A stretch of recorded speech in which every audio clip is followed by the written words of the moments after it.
Good morning and welcome to Morning Movie News. First off, before we get to today's stories, two reminders. One, you have until the end of this month, December 31st, to get in your submissions for the next episode of BTT Voice, which this time is about the Oscars.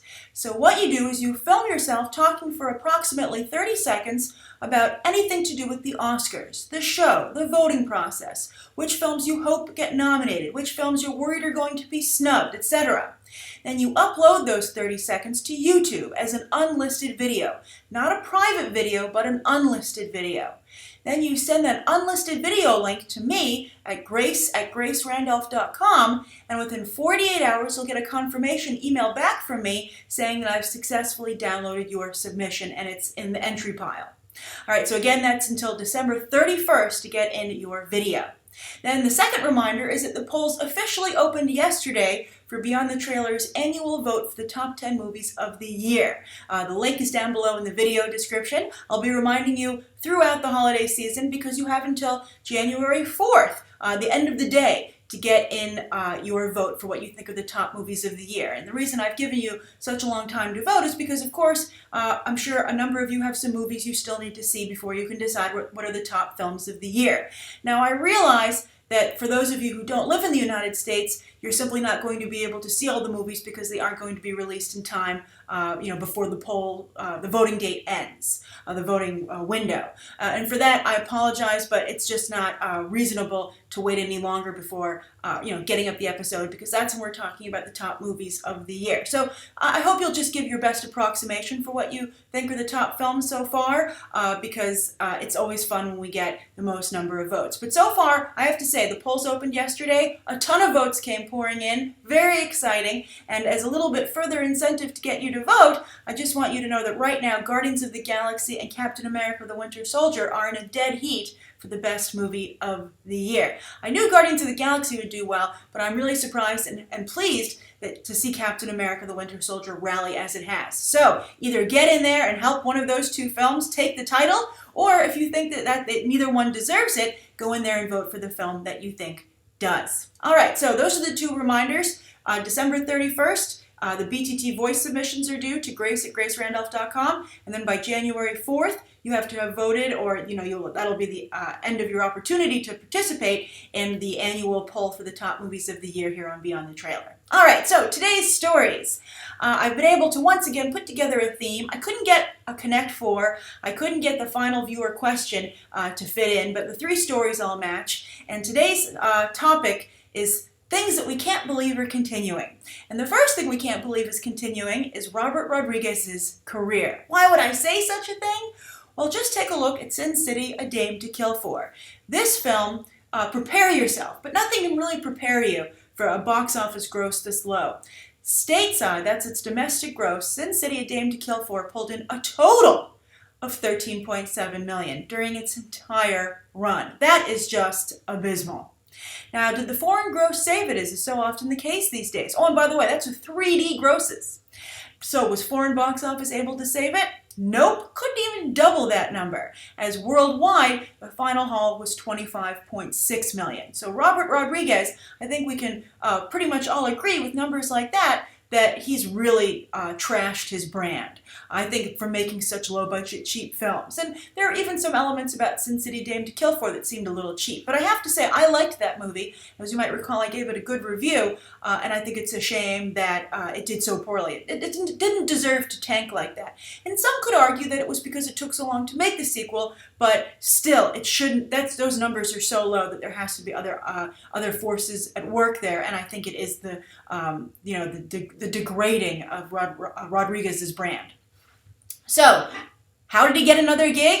Well, he took, I think, advantage of Sony's very unfortunate situation right now, and that I think, nobody really wants to work with Sony, and nobody really wants to work with Robert Rodriguez. So, difficult times make for strange bedfellows. So they've decided to team up, and it's really good for not only Rodriguez's career that he's back in the game. He has a new franchise he's developing for them, but it gives Sony a positive headline that doesn't have to do with their current situation and points to a future for the studio when everything seems totally up in the air for them in every single regard. So what is this project, and is it a good idea, or is it simply an act of desperation? I think it's a great idea. So Robert Rodriguez is going to adapt the 1983 animated film Fire and Ice based on Frank Frazetta's work. And I think this is a fantastic idea and very clever of Robert Rodriguez. Now for Rodriguez, he's like, okay, I got a lot of mileage out of Frank Miller's visual style in the comics. So what I'm going to do now is, obviously I've played out my Miller connection. Snyder has taken it from me, Zack Snyder, and I think we shouldn't forget that while Robert Rodriguez was really influential in bringing Frank Miller's work into the mainstream, Snyder is equally, if not more so, responsible for that, and he's still doing it with The Dark Knight Returns, incorporating elements from that classic graphic novel into the upcoming Batman v Superman. I think that Robert Rodriguez did do a lot. But anyway, Frank Frazetta has a very distinct visual style as well. Is distinct in its visual style as Frank Miller's. So I think Frank Frazetta is a great choice. And I'm frustrated to date that so few other filmmakers have taken the opportunity to bring Frank Frazetta's aesthetic to the silver screen. There have been some really sincerely missed opportunities. And what were those? Well, John Carter of Mars, the Andrew Stanton film. And I liked that movie too. But obviously it didn't perform at the box office, but I think it was uninspired visually when you think of what it could have been based on Frank Frazetta's really famous paintings of John Carter of Mars. And then also I have another, Hercules, the recent Hercules film with Dwayne "The Rock" Johnson. If you remember from the trailer, they had some beautiful Frank Frazetta-esque sequences in the trailer. But when you went and saw the actual movie, that was the extent of the Frank Frazetta influence on the film, which was really unfortunate because that trailer is what got everybody into the theater, and then you got into the theater and they were like, oh, sorry, we already showed you those parts, there's no more of that. We're fresh out of cool, all we got is this kind of somewhat lame story. That was not a good movie. So I'm really happy that somebody's finally going to bring Frank Frazetta's work to the silver screen. And Rodriguez is a great choice because Frank Frazetta is a big fan of, let's just say, flesh, the skin. Everyone's scantily clad. The men, the women, the animals, everybody's naked. It basically has like fur-string bikinis on. Even then in this animated movie, I've put a link, by the way, to the trailer for this animated movie. And so I think, as we all know, Robert Rodriguez is also a fan of nudity, and so I think this is a case where he can be like, hey, look, and also Frank Miller is not afraid of nudity either, so I think that Robert Rodriguez is very smart to keep picking things to adapt, where he's like, hey, I'm just being faithful to the source material, he can't hold it against me. And I didn't have a problem with the nudity in Sin City 2 either, because that's the kind of story it was, and that's the kind of stories that Frank Frazetta's work is as well. Now the other interesting thing going on here is that finally we're seeing a blossoming of fantasy films in Hollywood, right? I mean, everyone's always like, when's the comic book movie going to, the genre going to run out? What's next? Is it video game films? I think that's probably the direction we're headed in, but you know what? Now we see another contender for being the next phase in Hollywood blockbusters, and that's the fantasy film. And for so long, Lord of the Rings had this all to itself, and it was even able to get Oscar nominations and a couple of wins for the work that it did, that Peter Jackson did so well. But we all know The Hobbit has somewhat, dropped the ball a little bit. Hasn't trashed the brand like Rodriguez has done to his own, but I think it's diminished it somewhat. And so I think other studios see an opening to come in there, and also I think they're inspired by the success in the comic book genre, being like, well, what else is left? And fantasy films, I think, are a very good direction to go in. So you not only have Warcraft coming up from Legendary, but then also now this Fire and Ice franchise. Now when you watch this animated, and speaking of Lord of the Rings, when you watch this animated trailer for Fire and Ice, you'll be like, wow, that looks a heck of a lot like the animated film for Lord of the Rings. And that's because they're both from Ralph Bakshi, who did both animated versions. And you can see a lot of the tracing of live action work done there, which creates a really interesting look. Actually, I think I like it. I think it's really cool. But it's funny to see that Ralph Bakshi just had really good ideas in general, and unfortunately maybe he was just ahead of his time. But look at the success they had adapting Lord of the Rings. I think they could have similar success with Fire and Ice. But I would say, watch Robert Rodriguez like a hawk, Sony, because he is someone who can get a little carried away, and I think is not so great at understanding totally what the mainstream wants. He's done it before with Spy Kids and Sin City, but I think that he has to be really carefully watched, because sometimes I think he does what he thinks is cool and wicked awesome rather than what has the most widespread appeal. So I'm very excited for this property. I think this is great for Sony. I think it's great for Robert Rodriguez. I think it's great for Frank Frazetta's legacy. And I hope they don't mess it up. This is hard to mess up, but as Robert Rodriguez has shown before, he can do it. He can achieve a mistake when it seems so unlikely to get one. All right, so what's the second thing that we can't believe is continuing? Well, that's Transformers. Now, I can believe it's continuing, but the reason I put it in here is that a number of you, I think, can't believe that it's continuing or don't want to see it continue. And the reason it's back in the news is that Mark Wahlberg, he's always said that he's been signed on for multiple Transformers films, but he seems to be a little more into it now, probably because The Gambler is really, not even a blip on the Oscar radar or really the box office radar. I mean, this is going to be, I think, a big loss for him. So I think he's like, you know what? Remember when I made a movie earlier this year that made $1 billion and so far it's the only film this year to make $1 billion? Let's go back to that situation. I like that much more than when once again I got snubbed by the Oscars. So he's saying he's back in for sure, and he's actually somewhat excited about it. And he said he doesn't know about Bay, but he called him Mr. Bay, which I thought was very endearing. And he said, I don't know about Michael Bay. By the way, speaking of Michael Bay, I retweeted this the other day and put it out on my social media. But if you haven't seen Epic Rap Battles of History's Best Directors rap, it's really fantastic with a lot of great guest stars. And some of you said, I hate to say it, but Michael Bay won that rap battle, and I would have to agree, especially for a rap battle. I do think Michael Bay won, and I liked Transformers 4: Age of Extinction, as you might recall. But the franchise is in a little bit of a difficult situation where domestically this was the lowest performer. It's a little bit like Pirates of the Caribbean. That's also having problems domestically, but worldwide, overseas, it's doing extremely well.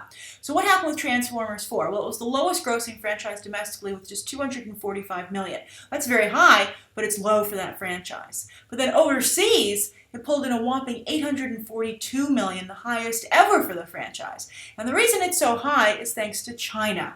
$300 million from China alone.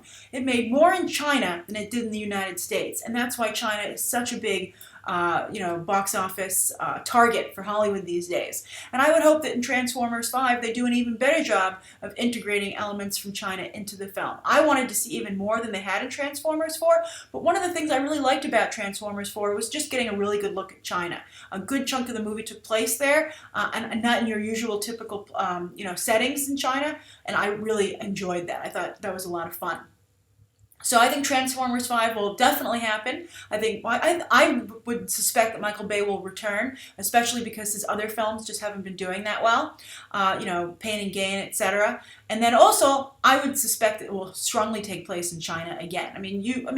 That's clearly the audience for this franchise at that point, because it's the biggest audience, and that's really fascinating in and of itself. But Hollywood is now primarily making a movie for another country. Maybe they can get American audiences back on board, and I'm curious, what would get you back on board for the Transformers films? As I said, I had a good time. I would see Transformers 5, but clearly not everybody here would, because it did the worst of the franchise yet domestically. All right, so what else can we not believe is continuing? Well, get ready for it. Alvin and the Chipmunks. Yes, Alvin and the Chipmunks 4 is moving ahead, and they have signed on a director, Walt Becker. Now, what's Walt Becker's resume? Well, he did Van Wilder with Ryan Reynolds. That's a good movie. A lot of people enjoyed that. Wild Hogs with John Travolta, Tim Allen, Mark Lawrence, and William H. Macy. I actually remember seeing that movie with my dad. I believe my mom and my sister were out of town, so my dad and I went, and we had really low expectations, but I remember us walking out being like, that was a pretty good movie. But then he also directed Old Dogs with John Travolta again, and then Robin Williams. And I have to say, I watched that on an airplane, and I thought it was so horrible that I actually turned it off and asked for a refund on the airplane. That's how bad it was. So maybe that's why Walt Becker is available for Alvin and the Chipmunks 4. But I don't know if this franchise can come back. The third entry, Chipwrecked, that was the lowest grossing in the franchise domestically, and then foreign, in the foreign box office, it was only in the middle. It wasn't the biggest, but it wasn't the lowest. But still, I don't think that's a strong. I'm surprised they want to try and bring it back. I guess all of them made so much money. How can you not try for a fourth entry? But I'm not quite sure how to fix it. I would say focus more on the music, but they always do a pretty good job focusing on the music. I would bring in fresh live action talent instead of Jason Lee. With all due respect to him, I do like Jason Lee, but I just think he doesn't have much of a. Again, talking about brands, what's Jason Lee's brand? He doesn't really have one anymore. But I would just say that this might be a gimmick that's run its course. I think that the live action CGI hybrid film might be a tough sell these days. I don't know what's going to be able to bring it back. We'll see. Even the Smurfs 2 suffered at the box office. But I think that it might just have run its course. It might have been something that was really hot for a while, like a fad. Like when everyone buys something that's like one of those like really crazy fads when you're a kid. Everyone's like, woo, I love it. But then you know what? You make your money, you get out. It's not something that lasts forever. So I think that kind of might be what Alvin and the Chipmunks, that franchise, truly is. But I'm curious, would you see another Alvin and the Chipmunks film, and how would you fix it? Now, speaking of being a development executive who has to decide whether or not to make these films and move forward and how to potentially correct the franchise, this course correct, Yes, I Am Groot had a great question today. So this is from Yes, I Am Groot, and she's playing development executive here, and I think quite well. So she says, "Hi Grace, my name is Alyssa. Question. There are lots of cool animated movies and cartoon series done by Disney, such as Atlantis the Lost Empire and Gargoyles. What do you think it would take for them to adapt those properties to live action and to bring them to the big screen, and/or do you think they ever will? I hope you answer my question. I love morning movie news, and I even got my dad hooked on it. Hi, Dad! And we listen to it every day when he drives me to work. Thanks, smiley face." Yesterday I talked about getting to hear how one of you was watching the show while you were at the airport, and I thought that was so much fun. And so a lot of you started to write in what you're doing when you're watching morning movie news. And it's just, I have to tell you, I can't respond to every single one of you, but I'm reading your anecdotes, and they make me feel so nice and put such a smile on my face. So thank you for that. I have someone, I think James Green, frequent BTT viewer and commenter, said he was wrapping presents, and I just thought that was so great, Christmas presents. So please, if you don't mind, I would love for you to continue with that, at least for a little while. I think it's fun. All right, so Alyssa, I think this is a great question, and as I said, you make a great development executive. You picked 2 great properties for Disney to bring over to live action. But the thing is that right now, Disney doesn't need any new exciting properties. They have their hands full with Pixar, Disney Animation, Marvel, Star Wars, live action fairy tales. They are really on fire, and basically, as I've said multiple times now, in every single division of the studio. So they don't need to do this, but there might be a reason. I was like, what would do it? Maybe there will be a lull, and I'm like, come on, who are we kidding? When is Disney going to have a lull in like the next decade with these properties? Very unlikely, especially if you've seen the stills for the upcoming Jungle Book. It looks like Jon Favreau might even be doing a good job with that. Who would have ever guessed? So anyway, I was thinking about it, and I think I've come up with a scenario, Alyssa, for when they might actually be tempted to do something like this sooner rather than later. And that's if the Marvel Netflix shows do well. If those are just incredibly, insanely popular, and we'll see. Sometimes Netflix really has a success like House of Cards and Orange is the New Black, and sometimes something just completely dies like Marco Polo, which I think a lot of people don't even know is available right now to stream on Netflix. People, of course, will know about these Marvel shows. So the question is, are they any good? But if they can create something that's like a phenomenon, like a Game of Thrones type situation, which seems really hard to do because I don't think there's ever been a Game of Thrones before Game of Thrones. It's beyond even something like The Sopranos or Mad Men in terms of its popularity and its scope. But if the Netflix Marvel shows can get anywhere close to that, I think there's a very good chance that Disney will be like, well, there's something here. There's something in high concept, live-action television shows that are for the small screen in a prestigious way, like not network, cable, Netflix, etc. So I wouldn't be surprised if that's the case then that Disney does start looking at its properties for something they can bring to the small screen. And I think that your choices, Alyssa, are perfect. I think a Gargoyles live-action TV show would be just phenomenal, and I also think an Atlantis the Lost Empire show could do quite well. It would also have that being a period piece, a little bit like, okay, you want to take The Nick, which, by the way, any chance I can get to promote The Nick, and Clive Owen is nominated for a Golden Globe for that show on Cinemax. Such an amazing show. Steven Soderbergh, you have to watch it. It's so good. I cannot recommend it more highly. But to kind of take that and add some fantasy elements to it, an adventure, I think sounds like a great idea. So I think that could be the scenario in which Disney does pursue perhaps turning properties like this into live action. If they see very strong, chances for success on the small screen based off of the Netflix Marvel shows. Or maybe they'll just make more Marvel Netflix shows. Who knows? All right, so that's today's morning movie news. Thank you so much to everybody for tuning in. Please write down below what you think of today's top 3 stories and the viewer question, anything you'd like to see covered on Monday, and any questions that you might have. Thanks for watching. Bye.